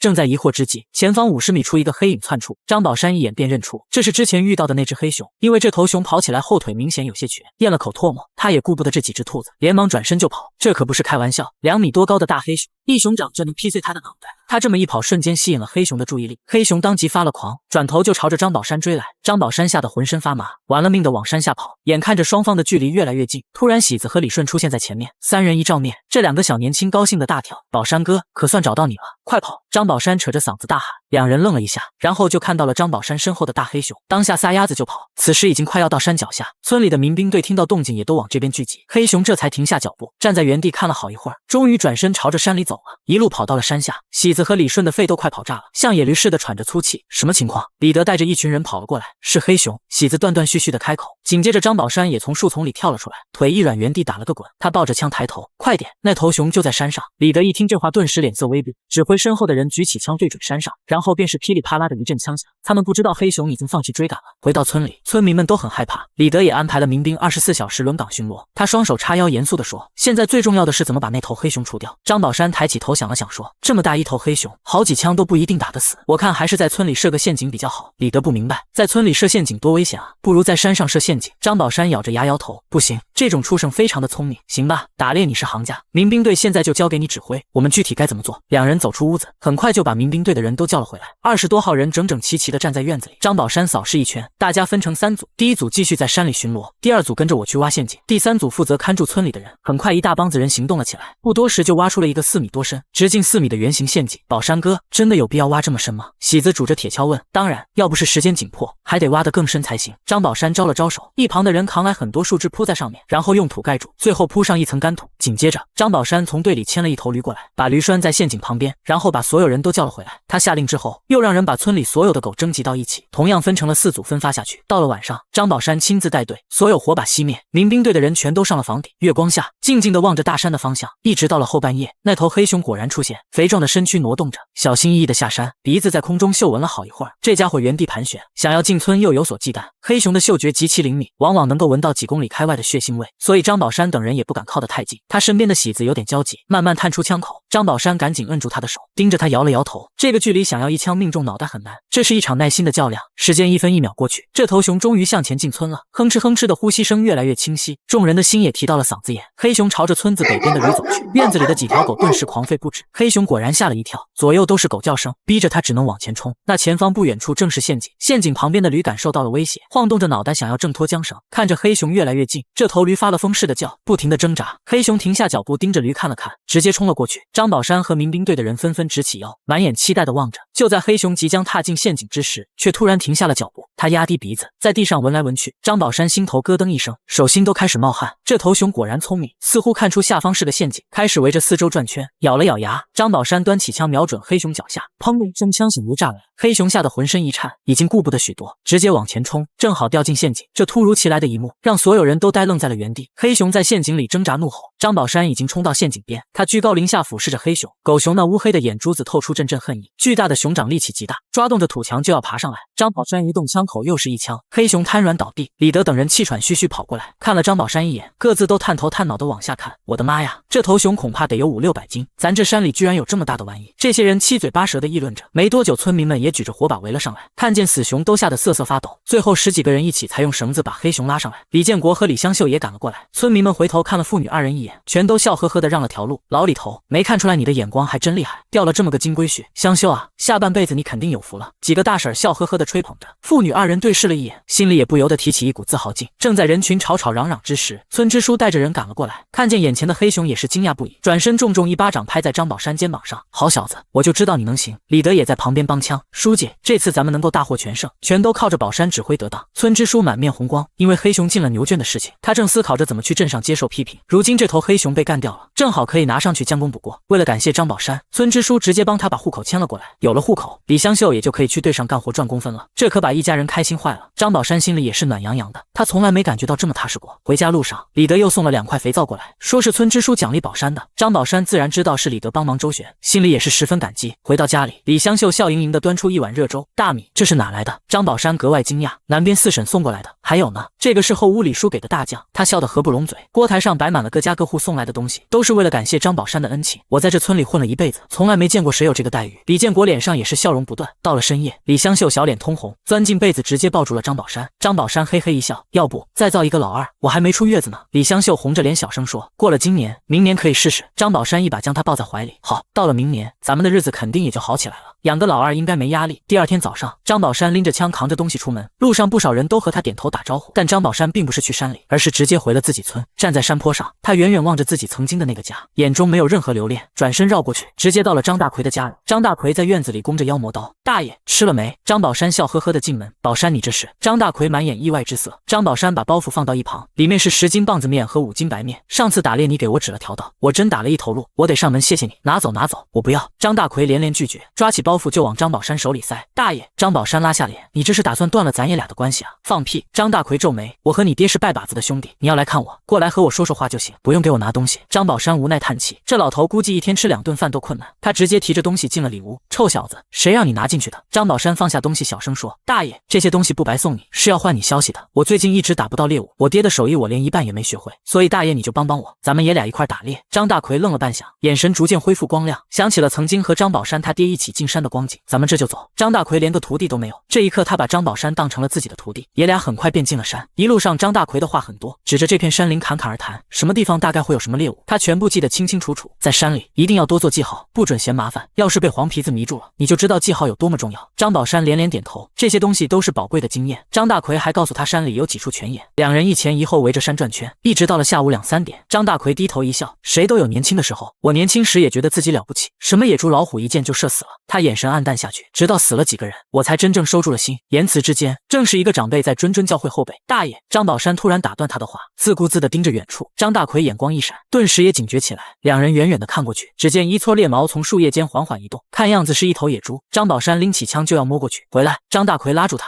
刚跟你说你就忘了，在这山里一定要谨慎。张大奎用柴刀轻轻拨开叶子，远远望着那头野猪，野猪身后还跟着10几个小猪仔。猎人一般不会杀掉带孩子的猎物，但野猪除外，因为野猪这种东西几乎泛滥了，繁殖速度非常快。张宝山眉头紧皱，他端起枪就要打死那头母野猪，可张大奎的手突然按住枪头，用眼神示意他往远处看。张宝山眯着眼睛仔细瞅了瞅，顿时倒吸一口凉气。好家伙，前方100多米的林子里，几条狼的身影一闪而过，刚才他要是开枪那就完蛋了。张宝山颇为敬佩地看了看张大奎，这些狼都要攻击野猪，明显是已经饿疯了。那咱现在怎么办？张大奎眯着眼睛说，那些狼是盯上了小猪，他们奈何不了那头大猪，不过最后打起来大猪肯定会受伤，咱们跟上去，找准机会说不定能打到那头大猪。张宝山露着牙笑，他也正是这种想法。两人立刻起身远远地跟着，前方传来一阵阵狼嚎，还有野猪的怪叫声。两人加快脚步来到小山坡顶，下方是一处平缓的山峰，野猪带着一群小猪被围在中央，狼群时不时试探进攻，野猪低着头不断用獠牙，但是狼群也很聪明，每一次都轻巧地跳开。看见了没有？狼是想把野猪的力气耗光。张大奎指点着。张宝山点头，那咱们什么时候出手？等着吧。张大奎倚着草瓣躺着休息，那群狼把小猪叼走之后就会撤退，那时候咱们打死那头野猪。张宝山想了想，继续趴着观看下方战况，一切果然都如张大奎所说，狼群不停地调动母野猪的注意力，然后乘机叼走小野猪。张宝山擦了擦头上的汗，不由得想起自己被围攻的时候，真是险之又险。可他仔细回想又觉得不太对劲，之前他遇到的狼群似乎没有这么聪明。就在此时，张宝山发现狼群后面还有一只残疾的狼，喉咙里时不时发出几声低吼，简直就像是在指挥整个狼群。但是狼群怎么会让一个残疾的家伙指挥呢？张宝山越看越好奇，轻轻拍了拍张大奎。张大奎转过身瞄了一眼，整个人都愣住了。不应该啊，怎么还有这种畜生？张宝山察觉他的表情不对劲，咋的了？咱们赶紧走。张大奎拉着他就往后撤，老猎人这种反应绝对是有真正的危险。两人滑下山坡，张大奎迈着一条瘸腿奋力逃跑。大爷，到底咋回事？张宝山一边跟上一边问。那不是狼，那是狈。张大奎有些慌张的回头瞄了一眼，明显是在害怕。老猎人一辈子在山里什么没见过，居然会被吓成这个样子。狈。张宝山眨了眨眼，狼狈为奸说的就是这个东西。张大奎语气都有些哆嗦。狼虽然聪明，终究也是个动物，但是狈不一样，这玩意儿身体残缺，但脑子贼好使，上了年月的被惊的就像是个人。张宝山听了，心里难免有些怀疑，再怎么聪明，终究也是个动物，不可能比得上人。可是张大奎接下来的话，彻底刷新了他的三观。早年间，张大奎和张宝山他爹一起10几个猎人，带着土枪和弓箭进山围猎，他们遭遇了狼群精密设计的陷阱和围攻。那一次，他们差点全军覆灭，张大奎止不住的打了个寒战，整个围攻就是被指挥的。幸亏你爹枪法好，最后我们才逃出了5个人。张宝山停住脚步，目光凝重。既然这样，就更不能留下他了。你给我回来！张大奎死命拽住他。我们当年遇到的那只贝就是刚刚那只，多少年了居然还活着，肯定是妖怪。张宝山眉头抖了抖，8成是你看错了。你放屁！那玩意儿的后背上有那么长一道疤，就是当年你爹打的。张大奎急得声音嘶哑，别犟了，赶紧跟我走。张宝山却甩开他的手。他俩站在这个位置，已经能够眺望到山下的村子。张宝山是守山人，黑熊下山的事情刚刚过去，他绝不允许这么危险的东西威胁村子，更何况他手上有一杆正儿八经的步枪，隔着200米他也有信心一枪爆头。张宝山回去趴在山坡上，把枪伸出去，眯着一只眼睛瞄准，距离那只贝顶多也就200米。他深呼吸，手指慢慢放到扳机上，远处的那只贝却突然回头了。张宝山瞪圆眼睛，立刻扣下扳机。几乎在同一时间，那只贝立刻挪动身子，砰的一声，子弹击中了他的后腿。狼群纷纷停止攻击，转头望着张宝山的方向。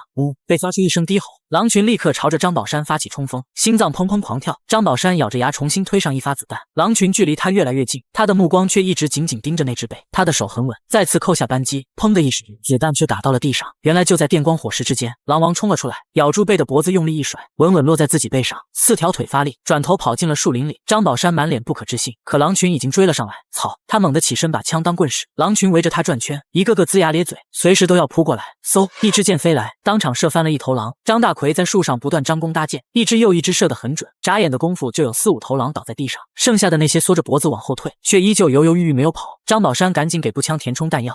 树林深处传来一声狼嚎，剩下的那些狼立马就撤退了，眨眼的功夫消失在树林里。你怎么就是不听我的？现在好了，我告诉你，接下来半年你不准再往山里来，非要打猎也只准在山脚下转悠。这东西非常记仇。张大奎脸色煞白，言辞之间满是怒意。张宝山握紧拳头，自己居然不是一个畜生的对手。大爷，这次是我莽撞了，咱们先回去吧。张大奎这才缓和了脸色。张宝山先送他回了家，然后转头回到自己家里。一进门，李香秀就察觉到他的脸色不对。宝山，遇到什么事儿了？张宝山并没有把今天的事说出来。吃过饭，他坐在灶台旁，看着跳动的火光，眼神逐渐凶光毕露。爹，媳妇，你们先睡吧，今儿晚上我得进山一趟。还去啊？李香秀有些心疼。张宝山背着枪就要往外走。等一下，你把这双鞋换上。李香秀已经缝好了一双新鞋。张宝山低头看了看露着脚趾头的旧鞋，笑呵呵的接过来。夏夜凉爽，张宝山并没有直接进山，他先去了李德家里，把白天的事说了一遍。李德微皱着眉，还有这种东西，真他妈邪门。张宝山目光凝重，我想借你的那把匣子炮。李德手里的确有一把崭新的德国匣子炮，这玩意1、2秒的功夫就能打出20多发子弹。李德天天当宝贝供着，我借给你，这东西有可能威胁到咱们村子的安全，我也不能小气。说着，他从里屋把那枪拿了出来，还有2个弹匣，我就这40发子弹。他恋恋不舍地递了过来，你可千万小心用，别给我整丢了。张宝山握在手里掂量了几下，你放心，人在枪在。张宝山趁着月色再次进入山里，来到白天那处山坡，他把步枪检查了一遍，又再三确认打开了匣子炮的开关，沿着当时那只被逃走的方向追。远处的山头上突然传来一声狼嚎，紧接着便是一片片狼嚎声此起彼伏。张宝山脚步轻快，循着声音跑去，鼻子动了动，前方的狼腥味格外浓重。他立刻停下脚步，躲在一棵大树后，探出半张脸往前看。一群狼围堵成一圈，仰头对着明月长啸。在狼群的中央，有好几只细长的黄鼠狼，地上还有一只死去的狼崽子。看这架势，应该是黄鼠狼咬死了狼崽子，又被狼群给围了起来。张宝山不想管这些，他的目光一直在寻找那只贝。终于，他看到那只贝躲在狼群的角落里，还有树叶阴影遮挡，不仔细看根本看不清，狡猾。张宝山心里暗说一句，他爬到树上架起步枪，瞄准贝，屏住呼吸扣动扳机，子弹直奔贝的脑袋。砰的一声，子弹居然打到那东西背后的树上。张宝山大吃一惊，满眼不可置信，这个距离瞄得还那么准，怎么能打空呢？可事情就是这妖巧，他扣动扳机的瞬间，那只贝刚好累了趴倒在地，子弹就这么擦肩而过。枪声打断了狼嚎声，狼群绿油油的眼睛纷纷看过来。张宝山心里发毛，但他却并不慌，因为他在树上，这群狼再厉害也爬不上来。咔嚓咔嚓，他快速退壳上弹，但再次瞄过去的时候，那只贝的身影已经消失不见。狼群在草里慢慢缩小包围圈，把张宝山困在了树上。就在此时，张宝山看到一个黑影从狼群后面横着跑了过去，看那一瘸一拐的姿势，还敢挑衅我？张宝山举枪就朝这边。子弹没入草丛，很显然没打中。紧接着那只贝竟然又从草里探出头，挑衅似的看着他。我靠！张宝山一枪接一枪，一连开了10几枪，竟然都没有打中。他端着枪愣住了，脑海中浮现张大奎说的那些话。难道这贝真的已经成精了？咽了口唾沫，他原本有恃无恐的心悬了起来。看着那玩意儿在草丛里蹦来蹦去，张宝山心里的怒火蹭蹭直涨。他突然有一种冲动，想要冲下去干掉这只贝。这种想法越来越强烈，他的脚踏出树杈，可就在悬空的一刹那，他的理智猛然回来了，冷汗顺着额头滑落。他望着下方，发现狼群都仰着头静静地看着他。刚刚差点被这东西给迷住了。那只贝似乎也看出了张宝山没有中招，钻进草里彻底消失了。张宝山心里暗自发狠，好啊，敢跟我玩这套，我他妈突突了你们！他大吼着掏出匣子炮，用力扣紧扳机，砰砰砰，20发子弹倾泻而出。瞬间打死了5、6头狼，剩下的狼群掉头就跑。张宝山换个弹匣举起来又要打，可狼群距离已经有点远，他干脆端起步枪开始点名，每一发子弹射出5头狼。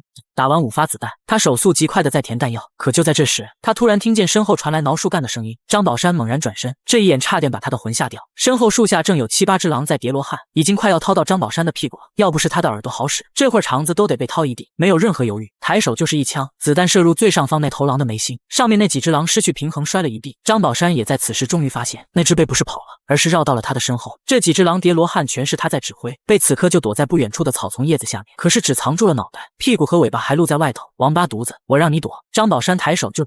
只听嗷的一声，贝怪叫着跳了出来，张着嘴不断的去咬屁股，可那里已经鲜血淋漓，脊椎骨被轰断了，挣扎了几下就躺在地上，只剩下喘气的份。张宝山目露凶光，又补了一枪，确定那玩意儿死透了，没了主心骨，剩下的狼乱作一团。张宝山干脆直接跳了下去，拿着匣子炮突突一通，最后仅存的一头狼跑进了深山里。他回头看了看地上的那只贝，已经彻底嗝屁了。他好奇的走到刚才狼群围成一圈的地方，黄鼠狼早已消失的无影无踪，但这深山里面怎么会有这么一块平地？这明显是人造的。张宝山蹲在地上，用手抚摸着青石条，上面有非常规整的赞刻纹路，看这些青石条堆积的规模，下面似乎是一条甬道。张宝山倒吸了口凉气，该不会是发现了什么古墓吧？这穷乡僻壤的也没听说有贵族啊！他怀着疑惑，拨开藤条钻进甬道，眼前突然出现了一处山洞，2米多高，漆黑无比。张宝山打开包袱，拿出一个小铝盒子，里面是火镰，再从包袱里拿出松油火把点燃。他举着火把，端着枪，蹑手蹑脚的往前靠，脚下是已经干燥开裂淤泥，还能看到很多狼蹄子的印，很明显之前那群狼就在这洞里栖息。一直走了大约50多步，眼前豁然开朗，举着火把往上看，大概3、4米高，200、300平的空间，中间摆着很多的大木箱子，上面还有很多加固的木条，还写着一些斑驳的字。举着火把靠近，他皱着眉费劲的辨认，迫击炮弹啊！下一秒他心脏骤停，赶紧把火把拉远。难道说这几十箱全是炮弹？他顾不上满地狼的尸体，连夜跑下山和李德汇报了情况。听到有炮弹，李德满眼放光，让张宝山带路，带着民兵队就进了山。直到第2天上午，张宝山才和民兵队一起下山，顺手还把那些狼都扛了回来，全都堆在张宝山的院子里。兄弟，李德拍着他的肩膀，这次你可立大功了。刚刚书记跟镇上确认了，这批炮弹正是之前遗失的那一批。他舔了舔嘴唇，小声说道：“省里和军区都在找，你就等着拿嘉奖吧，说不定还能得1枚奖章呢。”张宝山彻底松了口气，功劳什么的他没兴趣，能活着回来已经很高兴了。我得赶紧和书记去一趟镇里。书记说了，这些狼全都归你了。天热，你赶紧收拾收拾吧。李德说完就赶紧走了。李香秀和李建国十分担忧地看着张宝山：“宝山，你没事吧？”张宝山转过身，一把将媳妇抱进怀里：“香秀，能再看见你真好。”李香秀眼眶泛红，院子里这么多头狼，她能感受到自己男人肯定是经历了9死1生，所以才会有此感叹。一家3口忙活着处理这些狼，下午梁桂花也笑嘻嘻的过来帮忙：“我的大兄弟就是厉害，这么多，光吃肉也得吃好几天啊。”张宝山自然听出他的话外音，笑呵呵的回道：“嫂子，我们肯定吃不完，一会儿你拖2头回去吧。”“哎呀，那多不好意思呀。”梁桂花笑得无比灿烂，手脚麻利的挑了2头比较大的狼放在脚边，忙活了一下午才弄完。院子里挂满了狼肉和狼皮，一家3口叉着腰看着，脸上都是丰收的喜悦。“宝山，左邻右舍之前给咱们送了不少东西，我们是不是也该回礼？”李香秀小心翼翼地看着他，张宝山抓住他的肩膀：“家里的东西你说了算。”李香秀这才放松地笑了：“那好，不过家里不管有什么事，我都得和你商量商量。”张宝山哈哈大笑：“行吧，反正我们一家人快乐的在一起就好了。”天刚蒙蒙亮，张宝山下炕洗脸。我的妈呀！李建国在院子里一声惊呼，紧接着是李香秀颤抖的声音：“爹，他们这是怎么了？黄大仙啊！”李建国拱手拜着：“我们井水不犯河水，你们可不能坏了规矩。我家地方小，你们另寻去处吧。”张宝山快步跑到院子里，一眼就看见媳妇和老丈人面前有3只黄鼠狼，提起2只小爪子，探头探脑往院子里面看。看到张宝山从门里出来，3只黄鼠狼立刻冲到他面前，细长顺滑的小身子，嘴里却拖着1只大野鸡，1只棕黄色野兔，最后1只黄鼠狼格外费力的过来。张宝山好奇的一看，好家伙，竟然是叼来了1只小狼崽子。3只黄鼠狼凑到张宝山脚边，用鼻子闻了闻，转身一蹦一跳的跑远。李建国松了口气，用力抚摸着胸口：“宝山，真是把我吓一大跳，我还以为黄大仙上门是要来找你寻仇呢。”“爹，我当然不会破坏山里的规矩。”“哎呀，那就好。”李建国点头，盯着地上的野鸡兔子，还有那小狼崽。“不过黄大仙为什么要来找你报恩呢？”这个就说来话长了。张宝山把遇见狼群的事情从头到尾说了个遍，父女2人听得心惊胆战。“宝山，以后可千万不能再这么逞能了。”李建国拍打着他的胳膊嘱咐：“有老婆有孩子，打点猎物够吃就行。”张宝山笑呵呵的点头，旁边的李香秀却面若寒霜，用力跺了下脚，转身进屋去了。李建国背着手说道：“塞翁失马焉知非福，你阴差阳错的救下黄大仙，以后进山其实也多了重保障。”张宝山点了点头，他的目光一直盯着地上那只小狼崽。这小玩意儿看起来顶多也就1、2个月大，但已经展现出狡猾品质，拨动脖子，小狼崽子毫毫无反应，像是脖子断了一样。任凭张宝山如何刺激，这只小狼崽子一直保持着装死状态，但是肚子却一直在微微起伏。有意思，张宝山拎着狼崽子放到磨盘上，他搬过马扎，就这样静静的耗着。宝山，这玩意儿养不熟，你别瞎琢磨了。李建国微微皱眉，狗是狗，狼是狼，养狗1月能看家，养狼万年喂不熟。但张宝山不这么认为，他有信心把这头小狼驯化成一条忠诚的狗。说起来，人类世界中的第一条狗本来就是由狼驯化来的，人们口口传说狼养不熟，不过是方法不对而已。所以他只是笑了笑，经历两世，在面对进山打猎这种事，与其相信队友，他更愿意相信动物。一直过了2个多小时，这头小狼终于再也忍不了，哼唧了一声，4条腿胡乱扑腾。张宝山微笑，手捧了一点水递过去，哗啦哗啦，狼崽子迫不及待的喝水，几乎要把整个脑袋钻到张宝山的手里。小心他咬你！李建国赶紧大声呵斥：“爹，你看，他不会再咬我。”张宝山将小狼崽子抱起来，这小家伙格外温柔，吐着鲜红色的舌头喘气，眼神也不再凶狠，反倒像狗一样温和。看着这一幕，李建国有些难以相信，张宝山也已经制定好下一步计划，他要和这头狼崽子共同成长。张宝山之前喜欢胡玩乱搞，身体早就已经透支的厉害，必须通过训练恢复如初。当天下午，张宝山就带着狼崽子进山。虽然一开始这小家伙十分抗拒项圈，不停地用牙齿去咬，张宝山看见就是梆梆2锤，小狼崽子立马就老实了。其实在小狼崽子眼中，张宝山就是一个新的狼王。张宝山一边大声讲课，一边带着狼崽子在丛林里任意穿梭，一人一狼在山上训练磨合了1个多月。张宝山身上的肌肉线条越发明显，全身透着一股狠劲儿。收养的那头狼崽已经长大了1圈，食量也越来越大，张宝山只能天天进山，带着他打一些野兔野鸡。狼崽子的扑杀能力也越来越强。回了家，把打到的几只兔子交给李建国。张宝山抱着狼崽子坐在灶台边，媳妇，帮我弄盆温水，我给这家伙洗澡。李香秀一阵皱眉，既有些嫌弃也有些害怕，这东西不会咬我吧？他们俩的小闺女却丝毫不怕，挣扎着要从他怀里出来，2只小胖手想要去抓狼崽子。张宝山哈哈大笑，不愧是我的闺女，果然胆子够大。张宝山帮小狼洗完澡，顺带给他取了一个名字，就叫阿呆。狼崽子站在原地，左右歪头，似乎在认真聆听这个名字。忙完，张宝山又带着小狼在院子里训练。李德突然出现在门口，老弟，有事儿找你。张宝山看了他一眼，发现李德身后还跟着好几个人，领头的是个穿着绿军装的女人，腰间还有一把枪。张宝山立刻意识到事情不小，他吹了个口哨，把阿呆给叫过来，接着关到了木头笼子里。李哥，进门说吧。不用，你先出来。李德招了招手，他拍着张宝山的后背，回头望着李香秀笑，弟妹，你别担心，不是什么危险的活，他得和我们出去几天，你体谅体谅。李香秀当然得顾及张宝山的面子，连连摆手笑道：“李哥别开玩笑，只要能为咱们村里做贡献，我一定会全力支持他。”李德点了点头，推着张宝山出去。一行人也不说话，一直来到山脚下，民兵队在4周警戒，他们身后赫然是10几辆驴车，每辆车都装得满满当当，看样子似乎是粮食。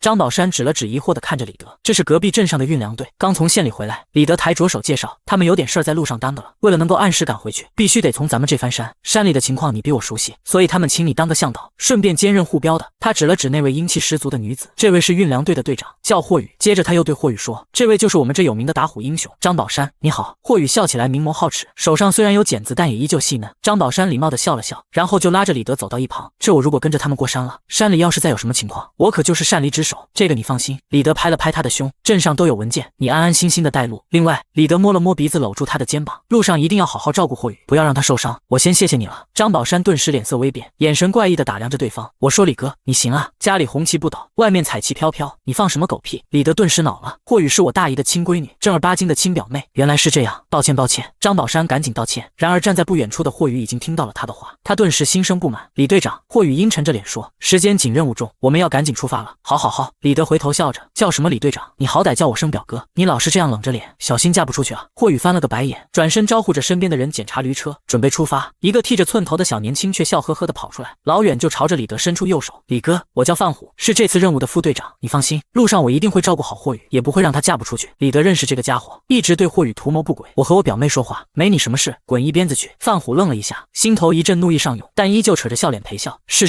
看见了没有，这种笑面虎最不是东西了，路上你得替我看住我表妹，别让这家伙动歪心思。李德小声嘱咐张宝山，张宝山轻轻点头。在众人的目送下，一行人赶着驴车进了山，越过小土坡，前面的路就全是山间小径。张宝山转过身，霍队长，这一段路相对安全，我们加快速度走，等到了深山山路难走，野兽出没，咱们肯定会走得慢。霍宇点头，行，就按你说的来。看着他俩，范虎心中涌起一股醋意，一口一个咱们，叫的还真亲呀。他小声嘟囔了一句，一行人就这样前进了一天，除了路上碰到的几只野鸡和兔子外，什么也没遇到。接着是第二天，马上就要进入深山区了。张宝山大声说道：“我要立几项规矩，任何人都要严格遵守。第一，不准乱叫，说不定会引来什么东西。第二，谁都不准掉队，就算地上有个金疙瘩也不准捡。第三，自然是不准乱吃东西。山里很多东西看着挺漂亮，一口下去可能小命不保。山势越来越陡峭，所有人的体力消耗得很快。等会儿，范虎有些上气不接下气，他断断续续地说：再着急也不能把我们都给累死，休息一会儿。”张宝山转过身，他脸上也出了不少汗，但呼吸还是颇为均匀。得亏前段时间和狼仔在山上练体能。张宝山下意识地仰起头，想看太阳判断时间，但浓密的树叶遮住了阳光，根本看不清太阳的具体位置。现在是下午2点1刻多。霍雨嫣喘着气说：“这正是最热的时候，还是让大家休息一下吧。”张宝山咬着牙，他何尝不想休息，但是现在是最安全的时候，大家再坚持，一口气赶到山顶，然后再休息，那里更安全，而且也更凉爽。众人苦着脸互相对视，也只能咬牙继续前进。范虎看着张宝山的身影，眼里满是不服，他翻了个白眼，也不管那么多了，反正自己就是累了，必须得休息一下。他一把拽下驴车上的水壶，猛灌了几口之后，趁着所有人都在低头赶路，他提着腰带就往一旁的树林里走去。他要撒泡尿，然后找个地方坐下好好歇一歇，大不了一会加快脚步追上去。他对大山没有丝毫敬畏。放水后，他一屁股坐在旁边的大石头上，掏出一根卷烟，十分惬意。足足休息了10几分钟，他才拍了拍屁股起来。他顺着来时的路，拨开眼前的树枝树叶，颇为自信的左右转头。他本以为能够看到队伍的尾巴，再不济也能听到那些人前进的脚步声，还有驴发出来的沉闷喘息声。可是下一秒，他的脸色顿时变了，周围一片寂静，除了几声鸟叫外，根本没有其他动静。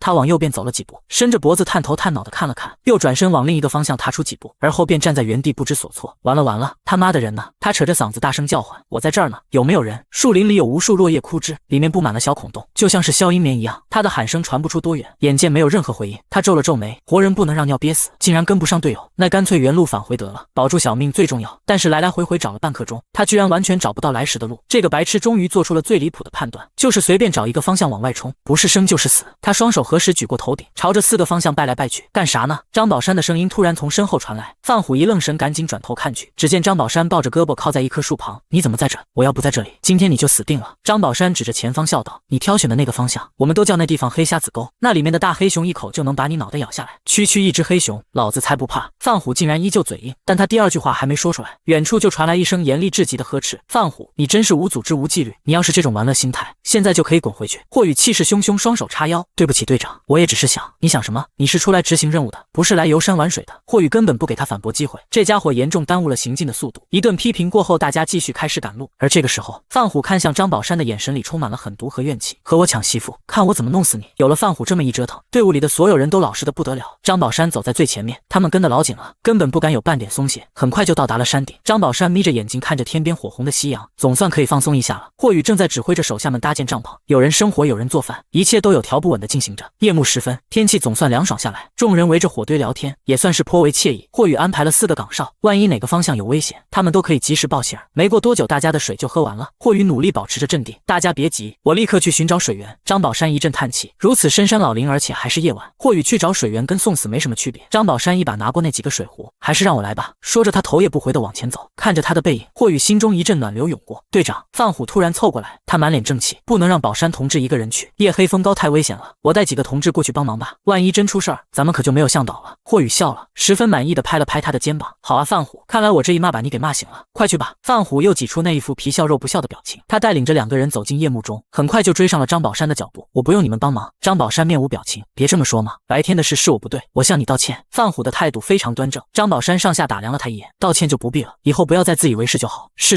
范虎满脸愧疚，呲着牙叹气：这次我是真长记性了。看到这家伙似乎真的有意悔改，张宝山也没再多说什么。白天他就仔细观察着山上的植物长势，他大概判断出水源的方向，一路往西南走，果然看到了一条山间溪流。拿着，装完水赶紧回去。张宝山把水壶分给这3人，他半蹲在泉眼旁，咕嘟咕嘟的往壶里灌水。背后的范虎逐渐收起了笑脸，阴冷的眼神中满是杀气。他缓步走到张宝山身后，高高举起手中的铝制水壶，眼睛猛然瞪大，他用尽全力砸下去。哼的一声，张宝山顿觉后脑勺一凉，紧接着双眼发黑，扑通一下趴倒在泉眼旁边。剩下的2人吓懵了：范队副，你这是干什么？范虎的表情十分可怕，猛然从腰间抽出开山刀，他神情怪异的笑道：我刚刚干什么了吗？2人对视一眼，紧张和恐惧一股脑来袭。听着，范虎伸出一根手指：只要我们3个统一口径，张宝山就是个十恶不赦的叛徒。范虎的大伯是县里的会计，这2人是断然不敢得罪范虎的。3人对了一下口供，装出惊慌万分的样子，顺着营地的火光跑来。霍雨和整个队伍顿时大惊，纷纷起身，有的人已经去摸枪。下一秒，范虎扑通一声趴到霍雨脚边，只见这家伙胳膊上有2道触目惊心的伤痕，门，一道是刀伤，另一道是枪伤，怎么回事？霍宇人都傻了，其他人也立马围过来。霍宇还能再见到你，真是老天有眼。范虎趁机一把抱住霍宇，到底发生了什么？霍宇有些嫌弃的将他推开。那个该死的张宝山，他居然盯上了咱们押运的粮食。刚刚在小溪边，他居然想弄死我，还说什么要用我的尸体制造混乱，等咱们吓跑了，他自然就可以把所有的粮食运走。霍宇听得一愣一愣的，但他的第一反应是不可能，这有什么不可能的？你看我身上的伤，还有他们两个都可以作证。范虎不断展示身上的伤口，表现得极为愤怒。另外两个人也是纷纷点头。霍宇心底最后一道信任也彻底崩碎，他勃然大怒，没想到张宝山居然是这种人，这个王八蛋，他现在在哪？老娘亲手一枪崩了他！队长，是我没有用，他已经畏罪潜逃了。那家伙对这座山那么熟悉，说不定就躲在暗处观察咱们呢。这句话一说出来，所有人顿时有些紧张，惊慌地扫视着周围。怕个屁！霍宇大喝一声，咱们这么多人，10几杆枪，他要是敢来，保证乱枪打成筛子。众人一听也顿时不再害怕，高呼着要把张宝山枪毙。而与此同时，月光照耀之下，张宝山趴在泉水旁边，他抚摸着自己的后脑勺，疼得龇牙咧嘴。混蛋，下这么重的手！张宝山拳头紧握，要说他也真是命大，幸亏范虎用铝制水壶打他的头，铝这种东西终究是软一些，如果是个铸铁水壶，估计他已经一命呜呼了。范虎，这是你自寻死路，怨不得我了。张宝山拎起枪，看着山林深处的篝火堆，他小心翼翼地靠近，老远就听到范虎这个混蛋在编瞎话。他们准备连夜赶路翻过大山，等下山以后再将张保国是叛徒上报上去，让政府执法队来处理。张宝山像看傻子一样看着他们，走吧走吧。夜黑风高，正好走上黄泉路。范虎根本不认识方向，他带着众人一通乱走，结果阴差阳错地走进了黑瞎子沟。张宝山远远地跟在他们后面，队伍的最前方。范虎别提多得意了，他发现霍宇喜欢听守山人的传奇故事，于是这家伙就眉飞色舞地编瞎话，把霍宇听得眼放一彩。就在此时，黑瞎子突然跳了出来，大吼一声。范虎回头看了一眼，他的心脏顿时收缩停住。一头将近2米的黑熊正站在那里，母熊直接朝着他们冲过来，一爪子当场拍碎了一只驴的脑袋，转身又掀翻了2个车夫，2个车夫都是100多斤的大男人，居然像是2个纸片似的飞了起来。范队副，这咋办？其他人已经慌不择路，猫着腰乱跑。霍宇虽然也很害怕，但是身为队长的职责让他强撑住，大声命令所有人不要乱跑，有枪的开枪。有了主心，队伍总算稍微恢复队形。几个端着步枪的人立刻扣动扳机，砰砰砰，密集的枪声此起彼伏，枪火在黑夜中格外鲜艳。远远地望着这一幕，张宝山一阵摇头，真是一群白痴，也不看看，那头熊已经跑了。霍宇这些人实在是被吓破胆，哪里还能仔细去观察？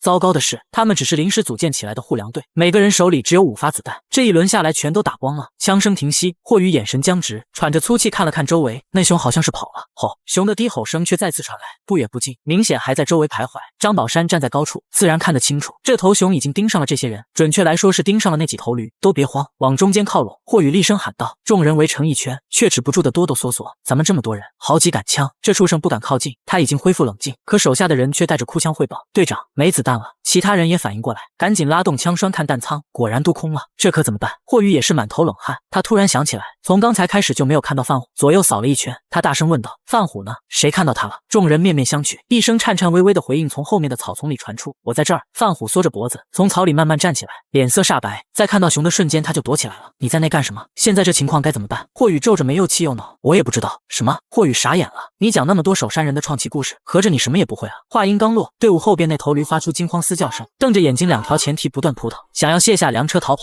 霍宇一伙人回头看去，全都倒抽一口凉气。黑熊从暗处出现，正朝着那头驴扑过去。千钧一发之际，霍宇也不知道哪来的勇气，居然拿着刺刀就冲了过去。他满脑子想的其实就只有一件事，那就是粮食绝不能出问题，否则自己就是千古罪人。他娇小的身躯十分灵活，朝着熊爪子就是一刀。黑熊此时刚刚扑住驴的后屁股，根本没来得及躲避。吃痛之下，他甩开胳膊，霍宇飞了出去，重重的摔在地上。黑熊看了看胳膊上的伤口，满眼通红，朝着霍宇冲过来。霍宇惊恐万分，想要爬起来，但已经没有力气。锋利如刀的熊牙抓了过来，砰发一声枪响，子弹贯穿熊的后脑，血液混杂着脑浆从其嘴中喷出，飞溅霍宇一身，巨大的身躯重重倒在他面前。抬头一看，只见张宝山站在树杈上，缓缓放下步枪，面无表情顶望着他。是你？霍宇彻底懵了，其他人也是面面相觑，而范虎的表情尤其精彩，哆哆嗦嗦地抬起右手。他是鬼，他要找我索命。所有人的目光顿时聚焦在他身上，神色怪异地盯着他。张宝山冷笑：我为什么要找你索命？废话，你知道是我把你砸死的。说到这里，他戛然而止，为数不多的智商重新恢复。霍宇从地上爬起来，他死死盯着范虎：范虎，你刚刚在说什么？